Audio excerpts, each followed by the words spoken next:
സുഹൃത്തുക്കളെ നമസ്കാരം. മറ്റൊരു കുഞ്ഞു വീഡിയോയിലേക്ക് സ്വാഗതം. വേടനാണ് ഇത്തവണത്തെ സംസ്ഥാന ചലച്ചിത്ര അവാർഡ് നിർണയത്തിൽ ഏറ്റവും നല്ല ഗാനരചയിതാവിനുള്ള അവാർഡ് കരസ്ഥമാക്കിയത്.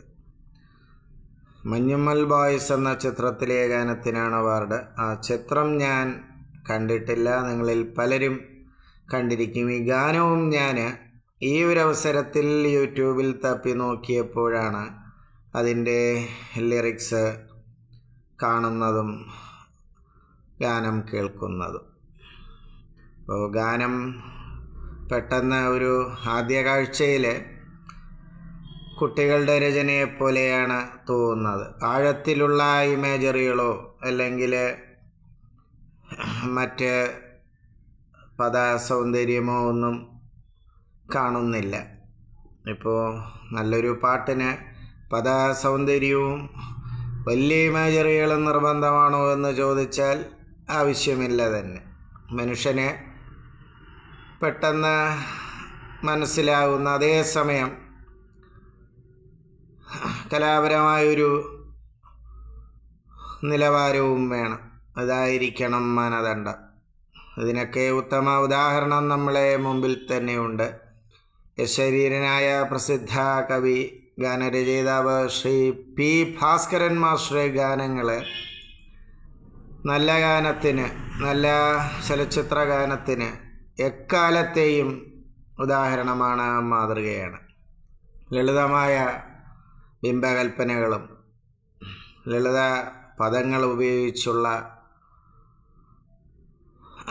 രചനാ രീതിയും അതിൽ തന്നെ ആഴത്തിലുള്ള ദർശനങ്ങളുമൊക്കെ ഉള്ള അദ്ദേഹത്തിൻ്റെ ഗാനങ്ങൾ ഗാനരചനയിൽ താല്പര്യമുള്ളവരൊക്കെ പല ആവർത്തി കേൾക്കുകയും പഠിക്കുകയും ചെയ്യേണ്ടതാണ്. ഏതായാലും വേടൻ്റെ അവാർഡ് ലബ്ധിയെക്കുറിച്ച് ധാരാളം വിമർശനങ്ങളും അനുകൂല പ്രസ്താവനകളുമൊക്കെ സോഷ്യൽ മീഡിയയിൽ പ്രചരിക്കുന്നുണ്ട്. അതൊക്കെ അറിവുള്ളവർ തീരുമാനിക്കട്ടെ. ഇപ്പോൾ ധാരാളം ചലച്ചിത്ര ഗാനങ്ങളെ നിങ്ങളും ഞാനും അറിവ് വന്നത് മുതൽ കേൾക്കുന്നു. ചിലതൊക്കെ ഇഷ്ടപ്പെടുന്നു. അപ്പോൾ ഏതായാലും ശ്രീ പി ഭാസ്കരൻ മാസ്റ്ററുടെ ഗാനങ്ങളെ ഇഷ്ടപ്പെടുന്നവർ ഇത്തരം ഗാനങ്ങളെക്കുറിച്ച് എന്ത് ചിന്തിക്കുന്നു എന്നുള്ളത് ആലോചിക്കാൻ തന്നെ കൗതുകമാണ്. ഇപ്പോൾ അവാർഡ് ആർക്കും കുത്തകയല്ല.